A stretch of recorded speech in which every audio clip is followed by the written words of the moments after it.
किसी किसी वीडियो में तो हम डेट भी चेंज करना भूल जाते हैं। तो क्या टॉपिक का नाम हम लोगों ने एप्लीकेशन ऑफ डेरिवेटिव्स में पहली ही क्लास में एनसीईआरटी पूरी कर ली थी, उसकी कुछ क्वेश्चन मिसलेनियस के भी कर लिए थे। सेकंड क्लास में फिर हम लोगों ने मिसलेनियस के इक्के दुक्के क्वेश्चन एक्सरसाइज के थे, वो बच्चे थे करे वो करे, और फिर हमने आरडी के एग्जाम्पल जो बहुत सारे एग्जाम्पल वाले क्वेश्चन थे वो करे, और आप लोगों को होमवर्क दिए थे उसके क्वेश्चन। तो आज उम्मीद है हम लोग रेट ऑफ चेंज खत्म कर देंगे और अगला एप्लीकेशन उठा लेंगे। करता है आप लोग कितने सवाल पूछते हो, नोट करके आओ नंबर्स, बोलना शुरू करिए। फिर नंबर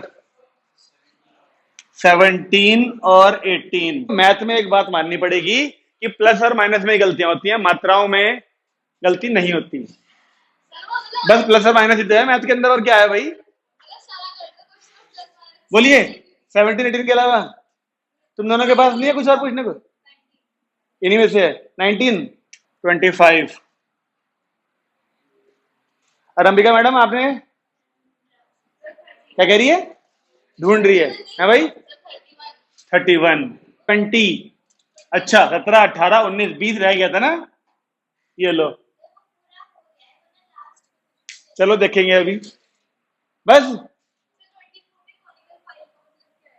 कोनिकल पायल यानी कौन? कोनिकल शेप को अलग अलग तरीके से बोलेगा वो। जब गेहूं वो रेत गिरा रहे थे हम एनसीईआरटी वाले क्वेश्चन में पाइप से, तो कोनिकल हीप बोला था उसने। एक शेप तो एक्चुअली में कोन की थी, तो यहां पर भी कोनिकल पायल का मतलब शेप कोन की ही होगी जो भी बन रहा है। बताओ करें शुरू। सबसे पहले नंबर है 17। खुशी की बात यह है, या तो 17 से पहले वाले तुमने सारे छोड़ दिए, या फिर 17 से पहले वाले सारे आसान थे तुमने सारे कर दिए। 16 वाला थोड़ी देर खुशी भी नहीं बनाने देती है कि 17 से पहले वाले सब हो गए। 16 का तो एक पार्ट हमने किया था। अच्छा आप थी नहीं उसमें, परसों छुट्टी पर थी ना आप ना, वीडियो नहीं देखी आपने? उसमें थीटा वाला क्वेश्चन करा था। अच्छा वीडियो में भी समझ में नहीं आया, आपको भी नहीं आया समझ में? ये है हमारी एक्सरसाइज का नंबर, क्या है भाई इसका नंबर एक्सरसाइज का। एक्सरसाइज का पूछ रहा हूँ, पेज थोड़ी। 12.2। हाँ तो हमारी एक्सरसाइज 12.2 आरडी की, कुछ आरडी में 12.2 में है, मेरी में 13.2 का। तो बच्चे अपने आप देख लें हिसाब लगा के, रेट ऑफ चेंज जिस चैप्टर में होगा उसी की एक्सरसाइज है सेकंड वाली ये। उसका हमको सबसे पहले 16वां क्वेश्चन करना है। हालांकि ये ऐसा क्वेश्चन हमने वीडियो में कराया था, लेकिन कुछ बच्चों का समस्या आई। जो बच्चे उस दिन क्लास में थे, क्या उन लोगों ने कोशिश करी करने की? क्वेश्चन हो गया उनका? तो ऐसा मान लें कि वीडियो में नहीं समझ में आया बस। चलो ठीक है, हमसे कह रहा है एक एंगल थीटा बताओ, एक एंगल थीटा ढूंढो which increases twice as fast as its cosine। यानी कि किसी एंगल थीटा का जो बढ़ने का दर है, यानी बढ़ने का रेट है, बढ़ना हो घटना हो, तो d theta by t d t बोलते हैं उसको, है ना? ये बढ़ रहा है twice as fast as its cosine, यानी कि जिस रेट से थीटा का कोसाइन बढ़ रहा है उसके 2 गुने रेट से थीटा बढ़ रहा है। थीटा का कोसाइन बोलना पड़ेगा ना, ये कोसाइन कभी अकेला तो लिया जाएगा नहीं। तो अगर मैं यहां से बोलूं आपसे cos theta, cos of theta जो एंगल था यहां पर, इसका रेट ऑफ चेंज के लिए लगाना पड़ेगा। अब देखो हिसाब लगाओ, rate of change of theta ये हो गया is twice of rate of change of cosine of theta. यही बात तो बोली उसने, आसान आ गया तुम्हें? क्या बोली थी बात? इस बार कोसाइन है, एग्जांपल जो हमने किया था उसमें साइन था वीडियो में, ठीक है। अब इसको सॉल्व करेंगे तो d theta by D T twice of cos theta का बन जाएगा, और साथ में D theta by D T आएगा जो ये कट जाएंगे, और फिर इसकी वैल्यू माइनस की 1/2 is equal to sine theta. अच्छा इस बार तो ये भी नहीं बोला इसने एक्यूट एंगल टाइप कुछ, बस थीटा ढूंढने को है। तो साइन की वैल्यू नेगेटिव एक तो होती है थर्ड में और एक होती है फोर्थ में, तो हमें थर्ड और फोर्थ दोनों एंगल चाहिए। बताओ जरा, शुरू करो। अब जब एक्यूट नहीं बोला, ऑब्ट्यूज नहीं बोला, तो कोई निकालना पड़ेगा ना। तो बताइए, एक बार तो sine theta is equal to third में लिखते हैं कैसे हम, पाई प्लस थीटा वाली फॉर्म, और साइन की वैल्यू 1/2 होती है 30 पे, 30 यानी पाई/6। तो एक बार तो थीटा आ गया, एक तो आंसर ये हुआ। और फोर्थ में लिखने का तरीका क्या आएगा? फोर्थ में तो साइन ऑफ माइनस थीटा लिख देते हैं एंगल को बस, तो -30 लिखा जाएगा ना। तो एक एंगल ये, एक एंगल ये, दो आ गए। 16वें के पहले पार्ट का आंसर है ये। 16वें में 2 पार्ट पूछे हैं तो ये पहला है। इसने केवल 7 पाई/6 वाला लिया है ना, हम तो दोनों छोड़ेंगे जब इसने कुछ नहीं कहा तो। इसने कुछ नहीं कहा, इसने कुछ नहीं कहा कि एक्यूट लेना है, ऑब्ट्यूज लेना है, कौन सा लेना है। तो हमें तो ये बताया साइन की वैल्यू 2 जगह होती है नेगेटिव। हम कौन सा लेंगे, हमें तो दोनों छोड़ देंगे लिख के बस। इसे जो कंसीडर करना हो कर लेगा। कह ही रहा हूं कि तुम्हें जब उसने कुछ दिया ही नहीं, जैसे एग्जांपल मैंने वीडियो में बताया था उस टाइम पे, उसमें एक्यूट एंगल बोला था। एक्यूट एंगल बोला था इसलिए हमने थीटा को पॉजिटिव वाला लिया था उसमें, 90 से कम वाला। एक 90 से ज्यादा भी आ रहा था उसमें, उसे छोड़ दिया था। इस क्वेश्चन में कुछ बोला नहीं तो फिर हम दोनों लिख के छोड़ेंगे। टीचर की जो इच्छा वो कर ले कंसीडर। आपका आंसर शीट में आंसर कम नहीं होना चाहिए, ज्यादा होगा तो कोई दिक्कत नहीं है। ठीक है, इसका अगला पार्ट बताऊं। ठीक है, 16 तो पहले नहीं बोल सकती थी, खामा कराया इतना बड़ा, सीधा इसी बात पे आते हैं हम। 17, ठीक है जी। 17 क्वेश्चन बहुत सारे बच्चों ने पूछा है ना। कितने बच्चे हैं 17 वाले, 1 2 3 4। चलिए देखते हैं क्वेश्चन आप लोगों के पास सबके है, तो मैं जल्दी पढ़ता हूं इसे क्या बोल रहा है ये। The top of a ladder 6 metre long, ऐसा क्वेश्चन नहीं किया था हमने उस दिन। सीढ़ी वाला क्वेश्चन था, वो झुकी हुई थी, उसके टिप को पकड़ के खींचते हैं ऐसे करके हम। हाँ बात ठीक है, मैं समझ गया, कुछ तो होगा जरूर, वरना तो पूरे तुम कर लेते। The top of ladder 6 metre long is resting against a wall on a level pavement when the ladder begins to slide outwards. मतलब ये 17th क्वेश्चन की बात चल रही है।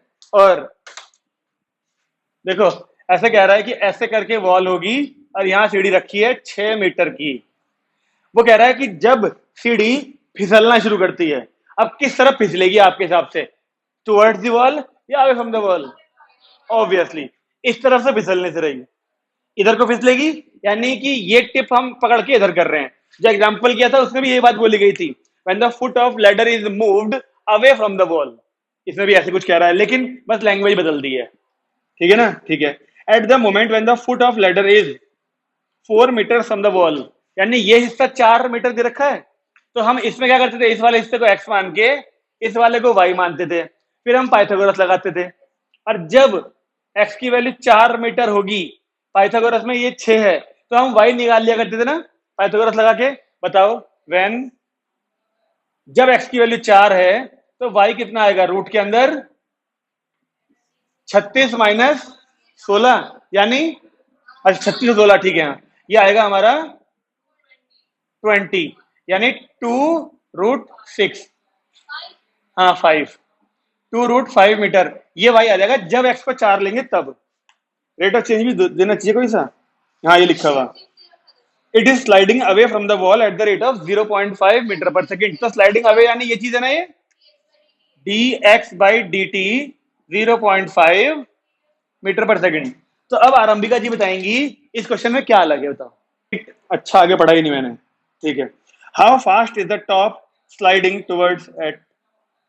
दूसरा पार्ट, पहले पार्ट में तो केवल ये कह रहा है कि टॉप किस रफ्तार से नीचे आ रहा होगा, तो आप पाइथागोरस लगा लोगे ना, x का स्क्वायर प्लस y का स्क्वायर इज इक्वल टू 36, दोनों का डेरिवेटिव कर लेंगे और हमारा dy/dt मिल जाएगा। पहला पार्ट आसान है। उसमें एक चीज और पूछी है फिर इसने बाद में, how far is the foot from the wall. Foot wall से कितना दूर होगा, when it and the top are moving at the same rate, यानी व्हेन टॉप एंड ये इट, यानी ये वाला point are moving at the same rate. तो क्या हम सीधे सेकंड पार्ट कर लें। क्या आपको नहीं लगता इसके मूव करने की स्पीड और इसके मूव करने की स्पीड दोनों इक्वल दे दिए सेकंड पार्ट में, है ना। तो इक्वेशन तो हमारे पास वही है, क्या थी, x square plus y square बराबर 36। अब यहां से अगर आप लो 2x dx/dt plus 2y dy/dt बराबर 0, ठीक है। अब अगर आप यहां से x और y की ये वाली वैल्यू डाल दो, लेकिन एक चीज सोच के बताओ, एक चीज सोचो, अगर हम ये दोनों इक्वल करते हैं dx/dt dy/dt दोनों सेम रेट पे हैं, तो इसको उधर भेज के कट तो जाएगा ही जाएगा। लेकिन उसने हमसे पूछा क्या था, how far is the foot, यानी ये चीज पूछ रहा है वो, तो y की वैल्यू ये लेके चलनी पड़ेगी, तो अपने आप निकल के आ जाएगा।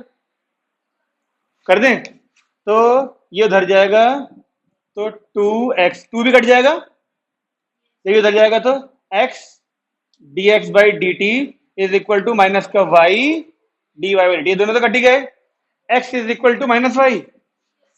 बस सोचने वाली बात यही है, देखो ये तो आ गया जो आना था, x equal to minus y. जब आप ये सोचो उसने हमें x की वैल्यू 4 दी थी ना, तो हमने y ये निकाला था, सुन रहे हो? जब उसने हमें x की वैल्यू 4 दी थी तब हमने y ये निकाला था। अब अगर हमसे वो कह रहा है x ढूंढो, तो हम ये y निकालने, ये वाली वैल्यू यूज नहीं कर सकते। ये वाली वैल्यू उसने हमें यूज करने के लिए तब बोली थी जब x 4 था। क्वेश्चन में लिखा है व्हेन एट द मोमेंट ये वाला हिस्सा जो है 4 है, तो ये हमने निकाल लिया। अब हमसे ये वाला हिस्सा पूछ रहा है, हम उसे कैसे यूज कर लेंगे? वो वाली वैल्यू तब यूज होती उस पर्टिकुलर मोमेंट पे जब x की वैल्यू 4 दी हुई थी। आपका x equal to minus Y आ गया ना, आप इसको पाइथागोरस में पुट कर दो ये इक्वेशन, फिर यहां से x और y की वैल्यू मिल जाएगी हमको। देखो जी, हमें आंसर किसका चाहिए, x का या y का?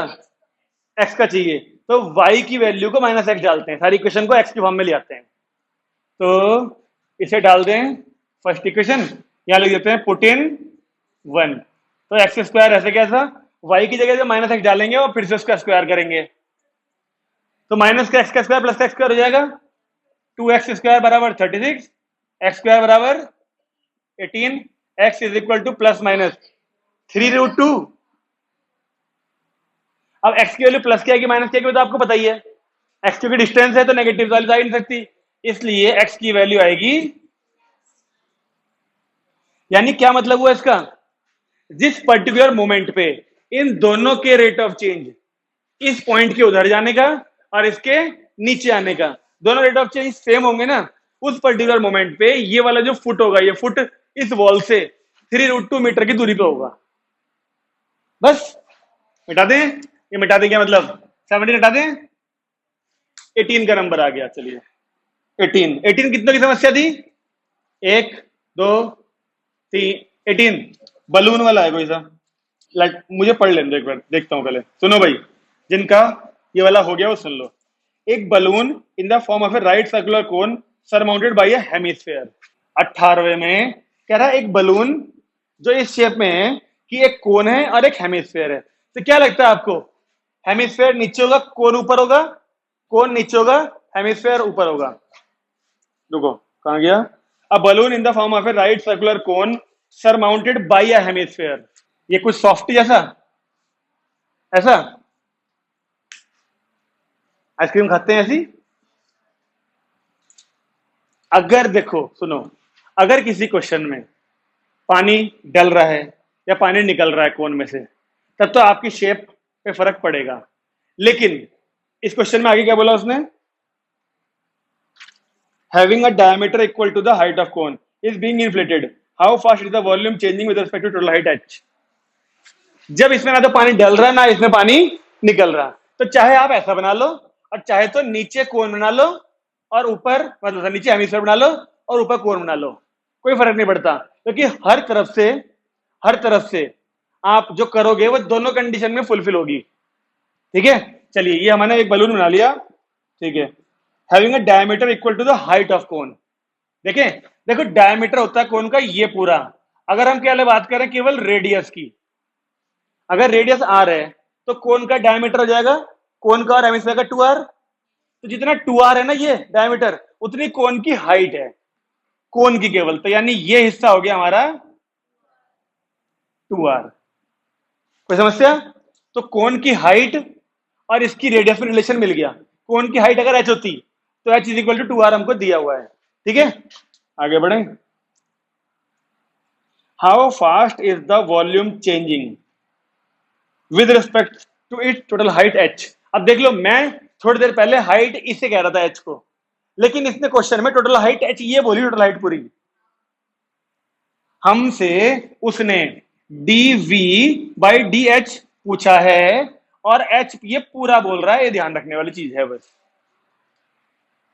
इतने हिस्से को हाइट नहीं कह रहा वो, इतने को कह रहा था, ये पूरी हाइट कितनी हो जाएगी, ये पूरी हाइट कितनी हो जाएगी, यानी 3r, 2r तो यही हो गई और ये भी रेडियस होगी, यानी 3r हो गई, h और r में रिलेशन हमारे पास है ही। तो वॉल्यूम की वैल्यू डालें, D by D H of volume, पूरे का वॉल्यूम दोनों ऐड करने पड़ेंगे, 1/3 πr²।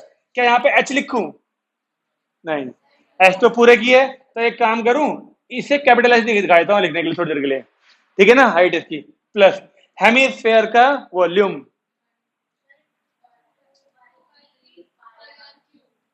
अभी भी ना मजा नहीं आना शुरू हुआ, तुम्हें याद नहीं हुई ठीक से, याद उसे कहते हैं ठीक से। मैंने यहां पर जैसी पेन रखा, पीछे दबा जानी चाहिए 2/3 πr³ क्योंकि तुम्हें पता है यहां पर कौन है, ताकि हेमिस्फेयर का ही लिखूंगा, लेकिन अभी भी वैसे आवाज आनी शुरू नहीं हुई, यानी अभी भी तुम्हें ठीक से तुम्हारे 10th ध्यान नहीं आई, 9th में थे, 10th में थे और 12th में फिर से आ गए हैं। खैर, अब आपको वो एच के रेस्पेक्ट में डेरिवेटिव करना चाह रहा है, तो या तो आप इस आर को, इस एच को, इस आर को, सबको स्मॉल एच की फॉर्म में लाओ, तब तो डेरिवेटिव कर सकते हो। नहीं, आप इसका कैसे करोगे एच के रेस्पेक्ट में?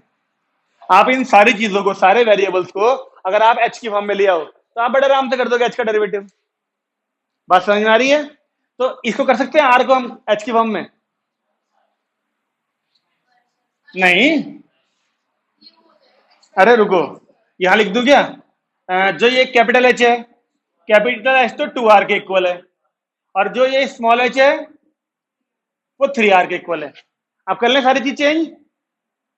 देखो ये रहा कैपिटल एच, वो 2r है, और ये स्मॉल एच था, ये पूरा 3r है। अब सब जगह पर जितने भी r या h हैं, उनको स्मॉल एच की फॉर्म में चेंज कर लेते हैं, डेरिवेटिव बड़े आराम से कर पाएंगे। फिर हम डेरिवेटिव बाद में करेंगे, π/3 यहां भी कांस्टेंट है, π/3 यहां भी कांस्टेंट है, ठीक है ना। r², r की वैल्यू बताओ क्या आएगी?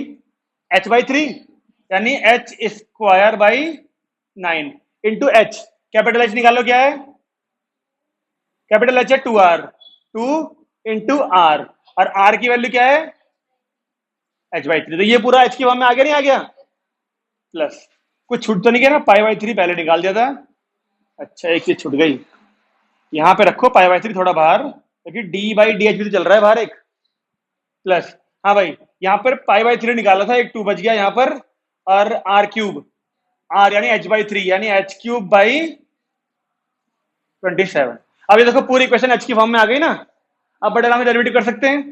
कुछ और कॉमन निकल रहा है क्या? यस, ये रहा 2/27, तो क्या बन जाएगा?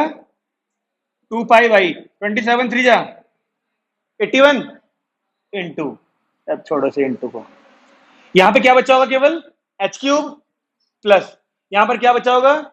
h³ यानी 2h³, और 2h³ का डेरिवेटिव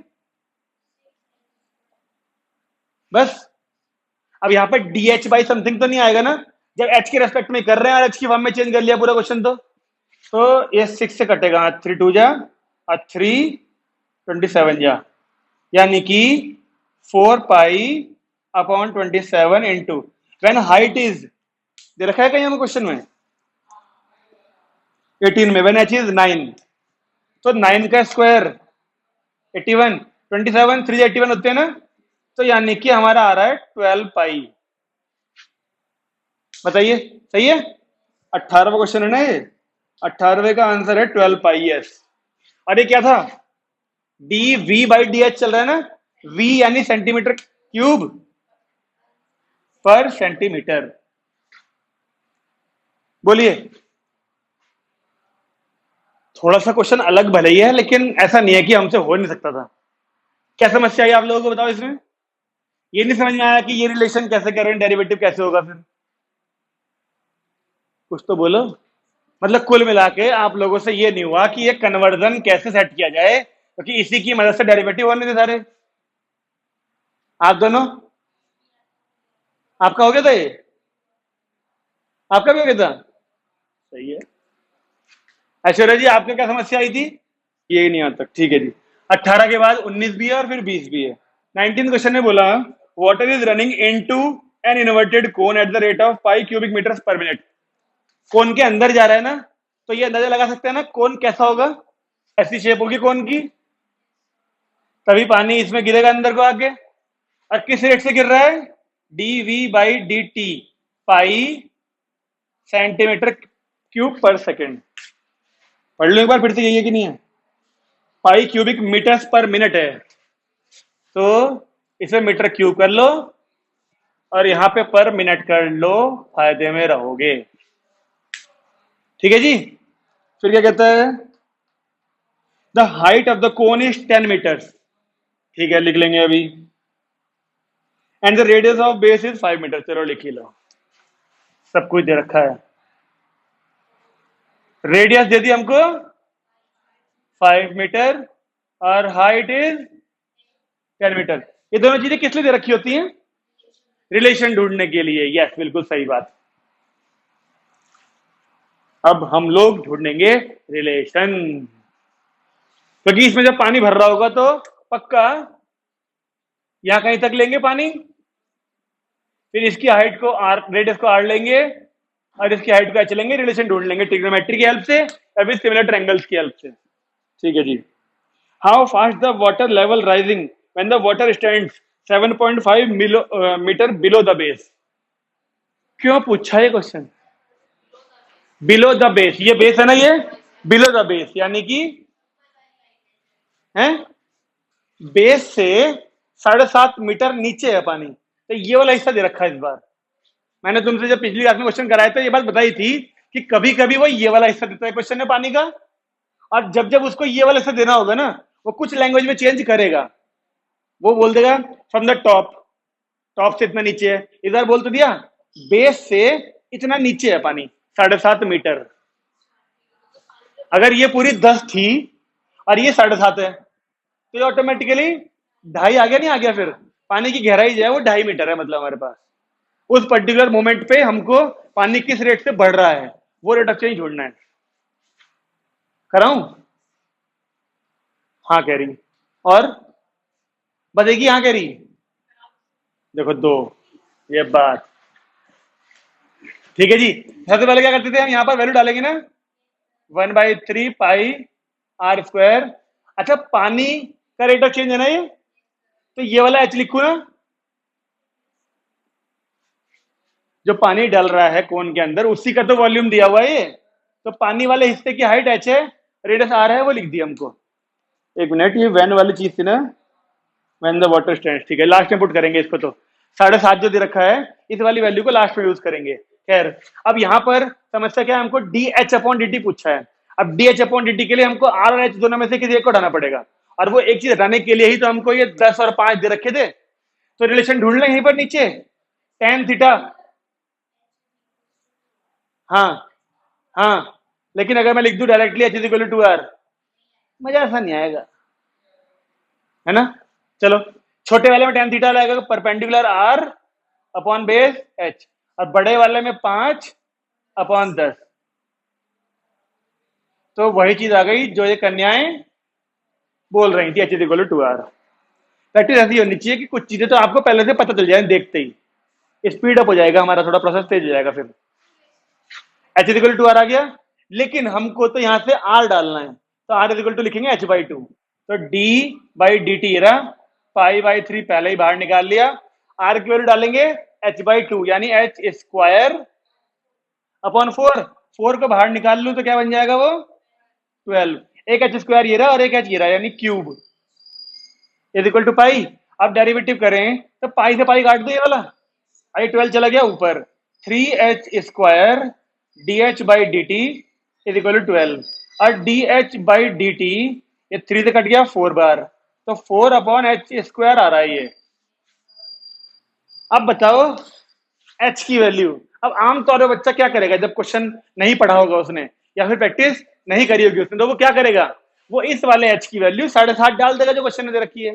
लेकिन समझने वाली चीज क्या है, ये एच है ये हिस्सा पानी का, और उसने जो हाइट दी है पानी की वो बिलो द टॉप बोला है, यानी ये 7.5 मीटर है। तो हमें जो हाइट डालनी है वो तो 2.5 डालनी है, 2.5 यानी 5/2। तो यहाँ पे डालेंगे अगर 4/5 का स्क्वायर 25/4, तो क्या आंसर 16/25 एच मीटर में है, पॉइंट में है, तो कर दो डिवाइड से। ये है 19वां क्वेश्चन, 0.64 है आंसर। अपने आप चेक करो 0.64 आ रहा है क्या? ये हो गया हमारा 19 भी। अब 20 किसका नहीं हुआ था? कुछ कह रही थी, समस्या आई थी, बता पहले बता दे। क्या पता पूरा सॉल्व करने से बच जाऊं मैं। 20 में बोला एक आदमी 2 metre high walks at uniform speed of इतना away from lamp post 6 metre high, find the rate at which the length of shadow increases. बताओ क्या समस्या है, ये तो बिल्कुल ही आसान वाला है। 20वां क्वेश्चन किसने किया था भाई कॉपी में? 20वां क्वेश्चन किसने किया था आदमी वाला? जिसने 18-19 ट्राई किए होंगे उसने 20वां भी ट्राई किया होगा। हुआ नहीं? बस पिक्चर देख ली मतलब आपने? 1 घंटे की जो कल पिक्चर दिखी थी वो देख ली पूरी? प्रैक्टिस नहीं करी आपने, बस रिहर्सल नहीं करी अभी, डायलॉग्स वगैरह देख लिए सारे। तो भाई 19 के बाद 20 को भी निपटा दिया हमने, आउटसाइड द कोर्ट समझौता कर लिया हमने, जरूरत नहीं पड़ी करने की। ऐसे क्वेश्चन हमने कर रखे हैं वीडियो में, उसमें छोटी सी गलती कर रखी थी, समझा दिया गया है। 20 के बाद नंबर है 25 का। 25 में कह रहा है यस, ये क्वेश्चन अच्छा है। ये क्वेश्चन क्लास में कराने से रह गया था उस दिन। अगर क्लास में हमें 10 मिनट और मिलते पिछली क्लास में तो एग्जाम्पल ऐसा है एक, हम काइट वाला क्वेश्चन भी करा देते। चलिए सुने अब। एक काइट 120 मीटर हाई, ये चीज ठीक है, and 130 metre of string is out. नमस्कार जी, हैं? मम्मी नहीं है बस। नंबर है 25। अब देखो, अगर कोई व्यक्ति इस जगह पर है तो तुम्हें क्या लगता है काइट यानी पतंग यहां होगी? हाँ ले लो, पूछा तो नहीं, आराम से ले जाना दीवारें बचा के। क्या लगता है अगर तुम यहां खड़े हो तो काइट यहां होगी या वहां होगी? आगे होगी। सिर पे पतंग बहुत ही मुश्किल है कि कभी हो, कुछ होता है शौक बच्चों को, लेकिन ज्यादा देर रुक नहीं पाती फिर वो सिर के ऊपर। ठीक है, तो अगर वो व्यक्ति यहां पर है कोई ये रहा, तो काइट है उसकी इस जगह पर। ओके ठीक है। अब सोचने वाली बात ये है कि अगर इसको ले लें हम हाइट ये वाली, तो ये वाली हाइट हमको दी है और स्ट्रिंग दी है 130 मीटर। अगर व्यक्ति यहां पर है और पतंग यहां पर है तो यही तो होगा धागा उसका। ठीक है, हाइट देखें एक बार कितनी दी थी उसने, 120 metre high. If the kite is moving away horizontally, पतंग यहां पर है और वो ऐसे करके बढ़ रही है आगे। ओके, तो जरा मुझे बताओ कितना बोला था मैंने, हाइट 120 बोली थी ना शायद, ये एंगल 90 होगा ही होगा। काइट इस जगह से इस तरफ जा रही है हॉरिजॉन्टली, तो ये अगर एक्स मान लूं, देख रहे हो ये वाला एक्स मान लूं, तो इसका रेट ऑफ चेंज दे रखा होगा कि नहीं? पढ़ के था आगे सुनो, बोल रहा है if the kite is moving away horizontally at the rate of 52 metre per second. आपको नहीं लगता काइट यहां से इस तरफ जा रही होगी, तो इस वाली डिस्टेंस का रेट ऑफ चेंज दे रखा है, तो यहां पे लिख दें D x by D t is 52।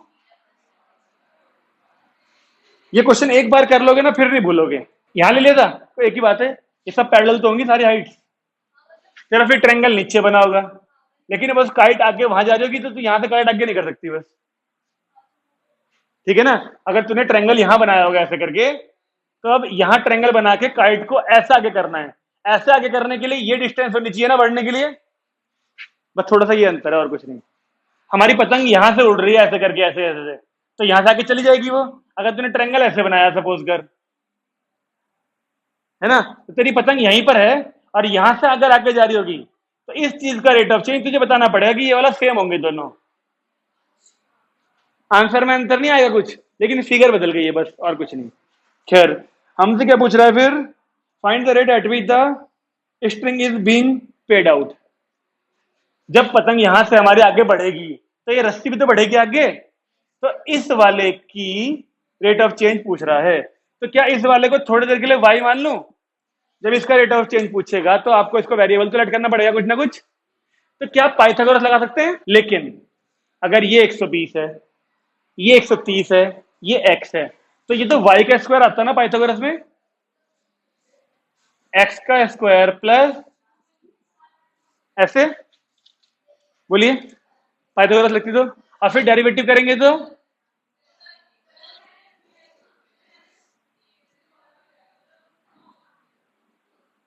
Zero. अब वैल्यूज पुट करना शुरू करें तो कट गया, y ले लें 130, dy बाई dt हमसे वो पूछ रहा है, is equal to x. X बताओ, जब ये 130 होगी, ये 120 होगी, तो पाइथागोरस से आगे दो एक्स कितना आ रहा है? 50। अपने आप निकाल लेना भाई, वीडियो देखने वाले और तुम लोग जो बैठे हो यहाँ पर। 50 into D x verity, Pythagoras थोड़ी थोड़ी बताऊंगा अब मैं 12th के बच्चों को। डी एक्स वेरिटी हमें दिया है 52।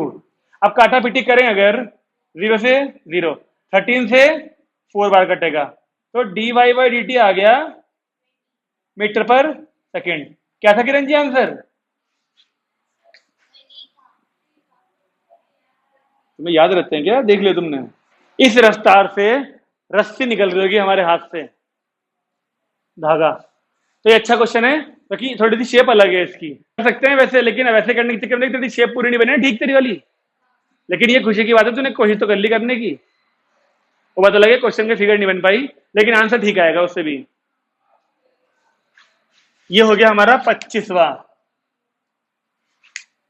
27वां देखो जरा क्या कह रही है मैडम। ये एक मेटेलिक प्लेट को नीचे से अगर हीट करा जाए तो सर्कुलर पार्ट बढ़ेगा, थोड़ी फैल जाएगी, उसका एरिया बदलेगा रेडियस के बदलने की वजह से। ये क्वेश्चन बिल्कुल वैसा नहीं हो गया जैसे तालाब में हम ऐसे उंगली मार रहे थे तो वेव्स बनती जा रही थी, उसका एरिया सर्कुलर वेव्स का बढ़ता जा रहा था।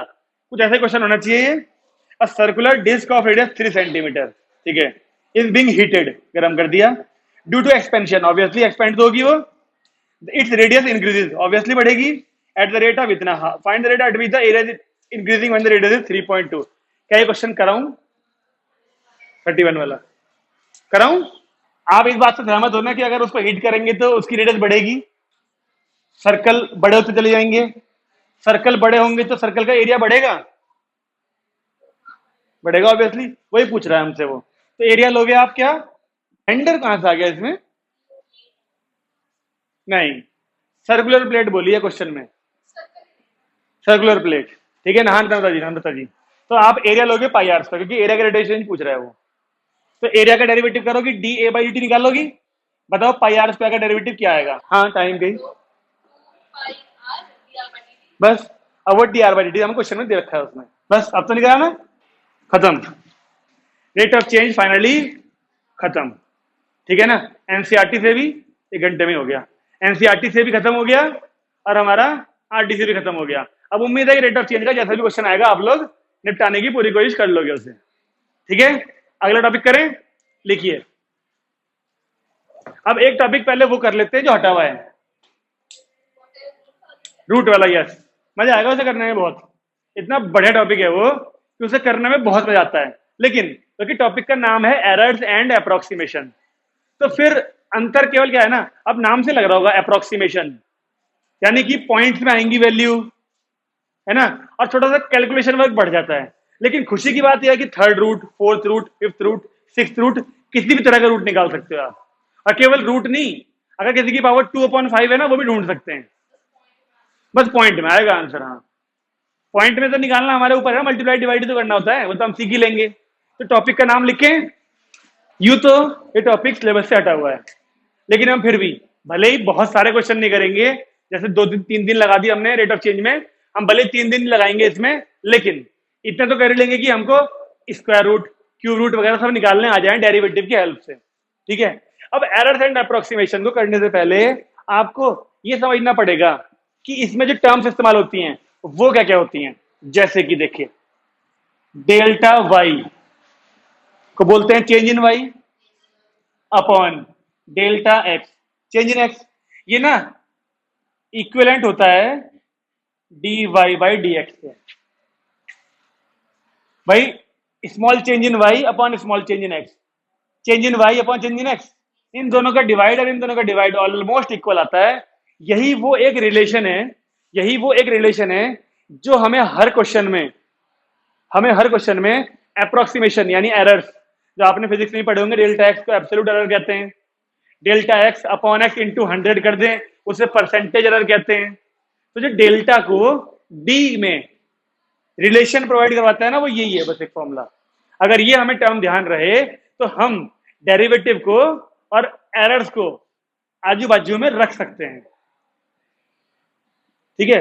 छोटे से टर्म यहां पे लिख लो, डेल्टा एक्स को बोलते हैं केवल हम एब्सोल्यूट एरर। हालांकि इनका यूज नहीं करेंगे हम, क्योंकि टॉपिक पूरा तो हट ही चुका है, हमें तो mainly square root, cube root वगैरह सीखने हैं। ठीक है, ऐसे ही डेल्टा एक्स अपॉन एक्स को बोलते हैं हम लोग रिलेटिव एरर, और delta x upon x into 100 कर दें अगर, उसको बोलते हैं परसेंटेज एरर। आपको वैसे भी तो मालूम होनी चाहिए ये बात। ठीक है, अब मैंने आपसे कहा हमें इसका इस्तेमाल करना है मेनली हर क्वेश्चन में, हमें ये सीखना है। हम केवल इस टॉपिक का square root, cube root, fourth root, fifth root वाला पार्ट कंसीडर कर रहे हैं, इसलिए हमें इन सब की जरूरत नहीं पड़ेगी। अगर ये टॉपिक पूरा करना होता तो हमारे सामने परसेंटेज एरर वाले क्वेश्चन भी आते, ये वाले भी आते और ये वाले भी आते। हमें अभी केवल सीखना है फोर्थ रूट, फिफ्थ रूट वगैरह निकालने हैं। ठीक है, तो क्वेश्चन की हेल्प से मैं समझाता हूं, अभी केवल ये चीज ध्यान रखनी है बस एक। ठीक है ना, delta y upon delta x is nearly equal to d y upon d x. चलिए एक क्वेश्चन देख, मान लिया हमने हमको 25.2 का स्क्वायर रूट ढूंढने को बोला। स्क्वायर रूट इज ये ढूंढना है यूजिंग डिफरेंशिएशन। इसका स्क्वायर रूट तो वैसे ढूंढ सकते हैं हम लॉन्ग डिविजन वाले तरीके से, पॉइंट वालों का। इतना तो कंफर्म है कि 25 पॉइंट समथिंग है, तो रूट कैसा आएगा, 5 पॉइंट समथिंग आएगा। सही है ना, तो हम इसको अप्रोक्सीमेशन की हेल्प से करें अगर, तो सबसे पहले हम इस वैल्यू को जो ये है इसके आसपास एक ऐसी वैल्यू लेट करते हैं।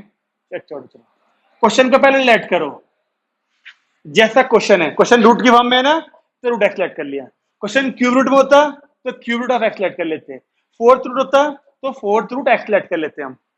अब एक्स की वैल्यू वो ले लो जो कि इस क्वेश्चन के आसपास हो और जिसका स्क्वायर रूट हमें पता हो। 25.2 के आसपास की कोई ऐसी वैल्यू बताओ जिसका स्क्वायर रूट पता हो। 25, 5 आएगा स्क्वायर रूट, तो हमने एक्स को ले लिया 25। तो ऑटोमेटिकली खुद सोचो डेल्टा एक्स क्या 0.2 होगा, नहीं होगा एरर। अगर ये 25 को हमने एक्स लिया तो उसका एरर हल्का से होगा जब ये आगे वाला। ठीक है, अब इसी में हम दोनों तरफ इनके एरर ऐड कर रहे हैं। देखो वाई में एरर ऐड किया, उसका डेल्टा वाई आ जाता है, और रूट में एक्स करेंगे तो उसका एरर भी रूट के अंदर ही आ गया। ये बस 2-3 स्टेप ध्यान रखने हैं, हर क्वेश्चन में सेम चलेंगे स्टेप, ये वाले हर क्वेश्चन में सेम ही रहेंगे। तो एक आध क्वेश्चन में भले ही तकलीफ दे सकता है, लेकिन जब हर क्वेश्चन में एक ही काम, हर क्वेश्चन में एक ही काम, तो फिर तो प्रैक्टिस हो जाएगी। जैसे कॉन्टिन्यूटी वाले में LHL RHL इक्के दुक्के क्वेश्चन में तो बहुत परेशान कर रहा था लिखने में वो, लेकिन जब हर क्वेश्चन में एक काम हो रहा था, हर क्वेश्चन में एक काम हो रहा था, तो फिर हमें प्रैक्टिस हो गई इस चीज की। सेम काम यहाँ पर है, ये लेट कर लिया, बची हुई चीज को डेल्टा एक्स मान लेते हैं, और फिर जो लेट किया है दोनों में दोनों के एरर ऐड कर दिया हमने। चलिए y की वैल्यू क्या है, देखो रूट एक्स, एक्स की वैल्यू 25 डाल दें, तो इसे रूट 25 लिख दो इस वाले हिस्से को, देखो प्लस डेल्टा वाई ऐसे कैसा। यहां पर x की वैल्यू हमने ली 25 और डेल्टा एक्स की ली, तो ये तो वही बन जाता है जो क्वेश्चन होता है। सही है, बस यहां पर देखो रूट 25 यानी अगर हम डेल्टा वाई ढूंढ लें, अगर हम डेल्टा वाई ढूंढ लें और 5 में ऐड कर दें तो आंसर नहीं आ जाएगा। चेक करो, ये तो ढूंढना है हमें इसके इक्वल में, बस डेल्टा वाई ढूंढना। डेल्टा वाई हमें इससे मिलता है, ये लाइन लिखी थी मैंने, कैसे देखें, इसे फिर से लिखो एक बार, देखो delta y upon delta x equal होता है D Y by D x के। तो डेल्टा एक्स को उधर भेज दो, डेल्टा वाई की वैल्यू में आएगा d Y by D x, ये रहा वाई, इसका डेरिवेटिव करो 1/2 इंटू डेल्टा एक्स जाएगा ऊपर। अब ये सारी वैल्यू हमको पता है, एक्स हमने यहाँ पे 25 लिया हुआ था, डेल्टा एक्स हमने यहाँ पर लिया हुआ था, ये 5 बन गया, 5 की 2 में इंटू की 10। जब 0.2 के अपॉन में 10 आएगा तो 0. सही है, ये डेल्टा वाई अगर मैं यहां डाल दूं तो इसका आंसर क्या आया फिर 5.02, नहीं सॉरी, दो एक ही तो है 5.02, यानी कि 25.2 का स्क्वायर रूट यूजिंग डेरिवेटिव ढूंढ लिया हमने 5.02।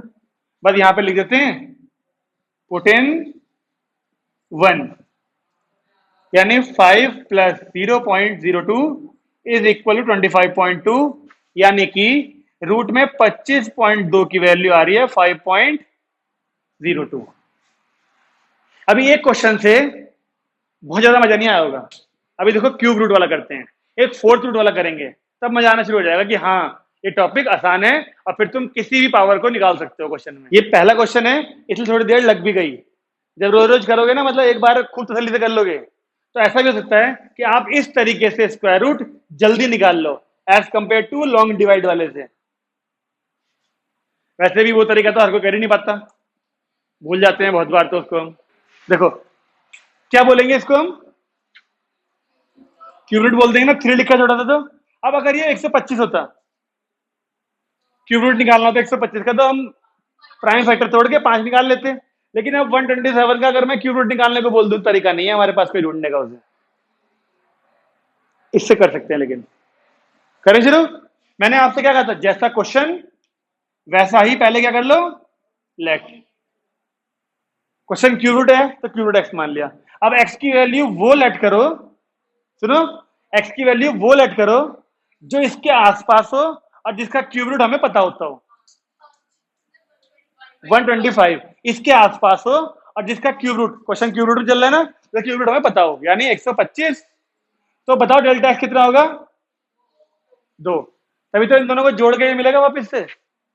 सेम चल रहे हैं ना स्टेप ये वाले। अब क्या कहा था मैंने, y में ऐड करो y का एरर और x में ऐड कर दो x का एरर। वैल्यू पुट करिए, y है क्यूब रूट x, यानी cube root of 125। Delta y ढूंढना ही होता है हमको। यहां पर x की वैल्यू डली 125 और ये प्लस का 2, तो यहाँ पे 127 और क्यूब रूट आ जाएगा 25। 125 का क्यूब रूट हमने लिखेंगे 5 और डेल्टा वाई ऐसे कैसा। बोले यहां तक बोलिए कोई नया काम किया क्या मैंने पिछले क्वेश्चन से अलग।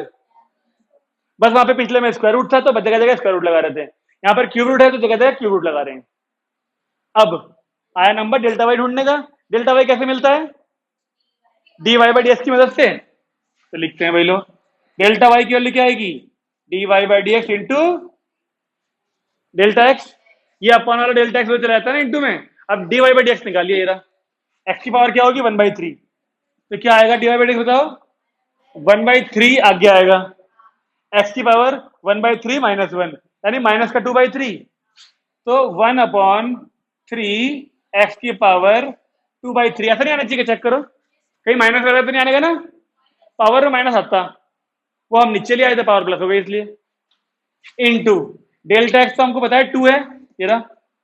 वैल्यू डालें, अरे नीतिकांक्षा मैडम, ओ नीतिकांक्षा मैडम कुछ परेशान लग रही हो। ये d Y by D x, इसका डेरिवेटिव कर ले, दिखाऊं करके। एक्स की पावर 1/3 लिख ले, एक्स की पावर आने वाला फॉर्मूला लगा ले, यही आएगा। ये नहीं आया तो अपनी सहेली का नाम बदल दियो, इसी ने बताया कुछ ऐसा। क्या करी, मैंने तो कुछ और बताया था, होल स्क्वायर बोल रही थी मैं तो कुछ। तो सही वो है कि ये है, यही है नीतिकांक्षा जी, यही है सही। देखना जरा, इसको सॉल्व करना तो कैसे करेंगे। 125 की पावर 2/3 कैसे सॉल्व करेंगे इसे। बस इसको लिख लो 5 का क्यूब, तो उस क्यूब से अपार 3 कट जाएगा, बचेगा केवल 5 और उसका स्क्वायर यानी 25। अब आ गया काम, देखो अप्रोक्सीमेशन का। 2 अपॉन ये वैल्यू कितनी है 25, 25 थी है 75, वैसे डिवाइड करने वाला काम अप्रोक्सीमेशन का ही तो है। आपको पॉइंट के बाद कम से कम 3 प्लेस से निकालना पड़ेगा। कह रहे कुछ तो हमें होमवर्क दे दिया करो ना, अभी निपटा दो। होमवर्क के लिए तो बहुत सारे अलग क्वेश्चन मिल ही जाएंगे आज, ये वाले एरर्स वाले। 0.026 ये आ गया हमारा डेल्टा वाई की वैल्यू। और इसको हमें कहां पुट करना होगा, फर्स्ट इक्वेशन में। तो पुट इन 1, तो क्यूब रूट ऑफ 127 कितना आएगा जी, 5 प्लस ये वाली वैल्यू यानी 5.026। 127 में क्यूब रूट निकालना फाइनली तुमने 12th में आके सीख ही लिया। अब ये काम छोटे बच्चों को नहीं आ सकता, छोटों को सिखा भी नहीं सकते क्योंकि डेरिवेटिव कैसे करेंगे वो, लेकिन तुम लोग कर लोगे। अब ये तो क्यूब रूट हो गया, स्क्वायर रूट सीख लिया, क्यूब रूट सीख लिया। अब 4th और 5th रूट वाला करते हैं, चलो एक इसे 6 कर दो। फिर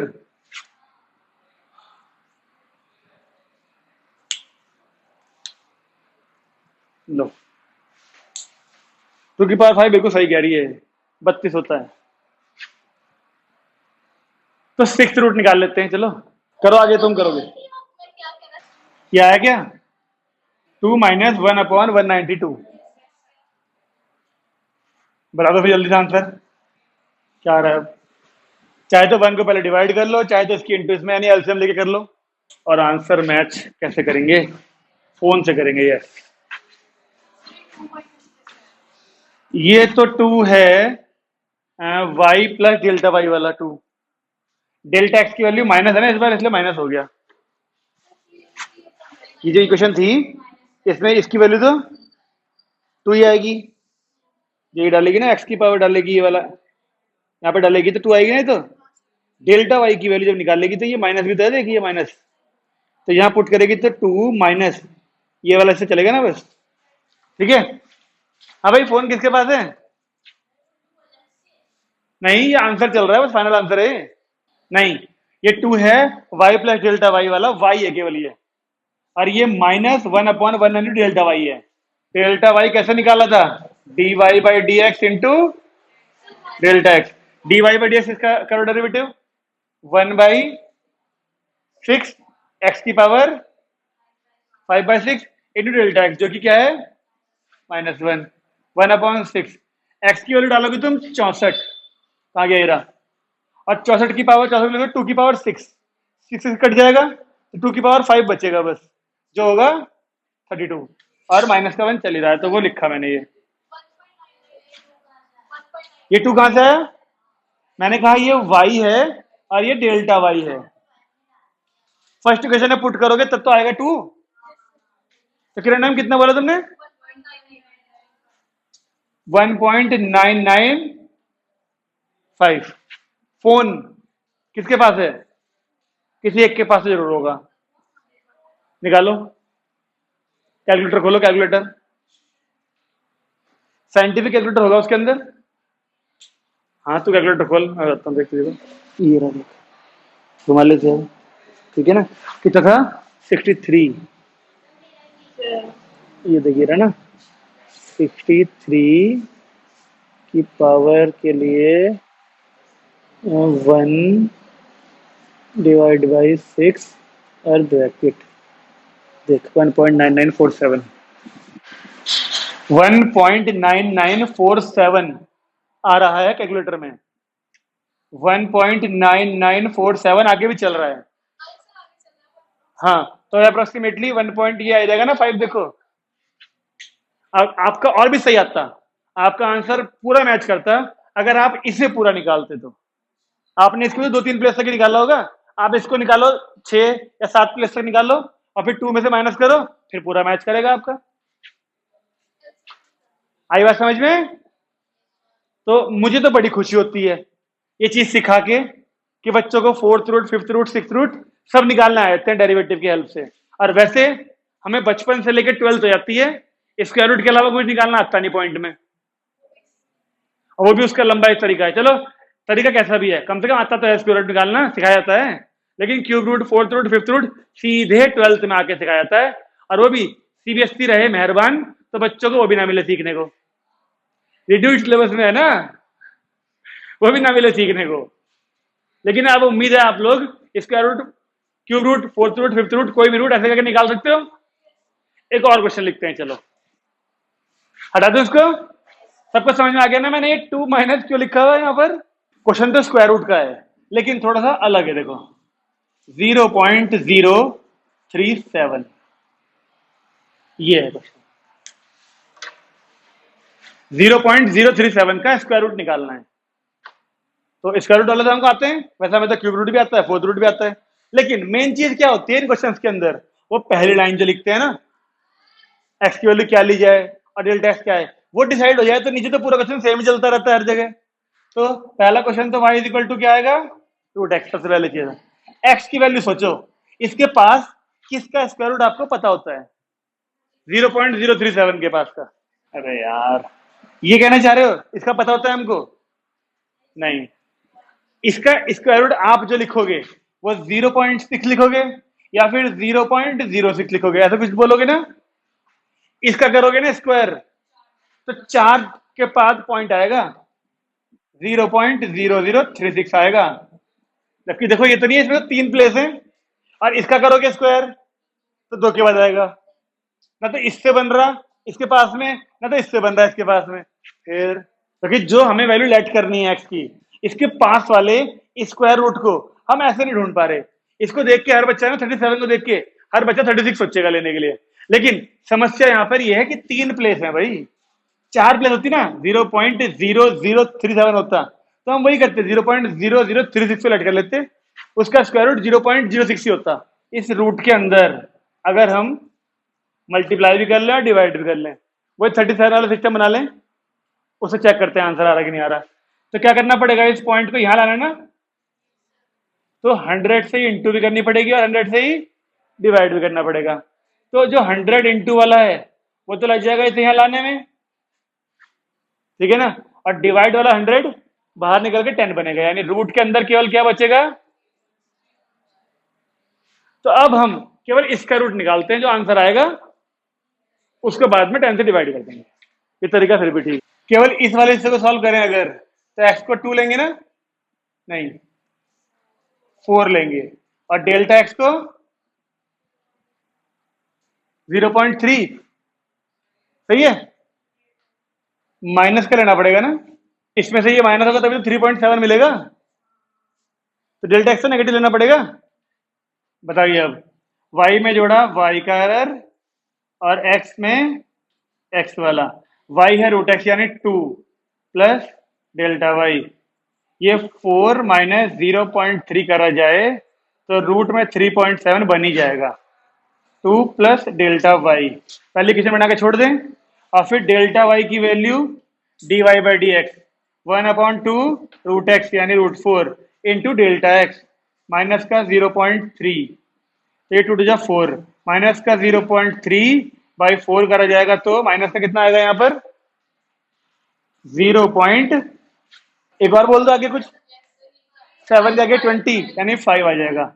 ये आ गया हमारा डेल्टा वाई। इसे पुट कर दें यहाँ पर, तो पुट इन 1, 2 में से माइनस करा जाए 0.075, ये चल रहा है हमारा क्या, डेल्टा वाई। बताओ कितना आ रहा, अभी भी 0 पॉइंट थोड़ी आएगा, डेल्टा वाई की वैल्यू तो ये आ गई थी। हम तो इसकी वैल्यू निकाले ना 2 में से करके, हम तो आंसर निकाल रहे हैं सारे, क्या 825। ये आया किसकी वैल्यू, रूट में 3.7 की। अब हमें इसको 10 से डिवाइड करना पड़ेगा, तो इसको 10 से डिवाइड करने का मतलब इसको भी करना पड़ेगा, तो 0.1825 आएगा, वहां पे 1925 आ रहा है भाई, माइनस आएगा चेक करो, 9 आएगा चेक करो माइनस करने पर, तो ऐसे ठीक है आंसर करना। फिर भी जो इसने लेट किया है एक्स की वैल्यू 0.04, उसे लेट करना तो ध्यान देना नहीं, ये फिर भी आसान है कि जो 3 वाले पॉइंट गड़बड़ कर रहा है, 4 पॉइंट होते तो ठीक था, 2 पॉइंट होते तो ठीक था, ये 3 पॉइंट गड़बड़ कर रहे हैं, तो बेहतर है आप पहले कुछ चीजें बाहर निकाल लो, अब क्वेश्चन को ऐसे सिंप्लीफाई कर लो और उसके बाद लगा दो। Thanks to Riya madam. तो ऐसे ऐसे कुछ 7-8 क्वेश्चन भी कर लिए तुमने घर जाके तो बहुत है, बस ज्यादा नहीं, क्योंकि रिड्यूस सिलेबस है। अभी तो किसी किसी को हो सकता है वो वाले क्वेश्चन भी करने हो, रेट ऑफ चेंज के जो बचे हुए हैं, इसे करने हैं रिया को, और नया को करने हैं अभी, और ऐश्वर्या को करने हैं अभी, और ठीक है। तो आज के लिए हमारा होमवर्क आगे का कुछ नहीं है, बस इसी के 5 क्वेश्चन फोटो, कुछ क्वेश्चन की फोटो भेज देता हूँ, वो कर लेना, square root, cube root, fourth root निकालने वाले क्वेश्चन, और आंसर तो चलो होंगे ही साथ में, ठीक है। अगले टर्न से यानी परसों से हम लोग शुरू करते हैं नया टॉपिक जो कि सिलेबस में होगा, ठीक है। एक तो है इंक्रीजिंग डिक्रीजिंग और एक है मैक्सिमा मिनिमा। लो किताब दिखाना जरा एक बार, टेंजेंट नॉर्मल, और ये हटा हुआ था, तो जिस तरीके से इसका इंट्रोडक्शन दिया है उस तरीके से टेंजेंट नॉर्मल का भी एक इंट्रोडक्शन दे देंगे एक दिन क्लास में, ताकि थोड़ा बहुत नॉलेज होनी चाहिए आपको, वो है क्या है। मीन वैल्यू थ्योरम से हटी हुई है, मीन वैल्यू थ्योरम से कोरोना के पहले से हटी हुई है, ठीक है भाई। अगले टर्न पे इंक्रीजिंग डिक्रीजिंग करेंगे या मैक्सिमा मिनिमा करेंगे, ये अगले टर्न पे बताएंगे। लेकिन आप लोग एनसीईआरटी लेके आना, क्योंकि पहले एनसीईआरटी से ही करेंगे, उसे भी एडिशनल क्वेश्चन बाद में करेंगे। ठीक है, खत्म करें आज की क्लास।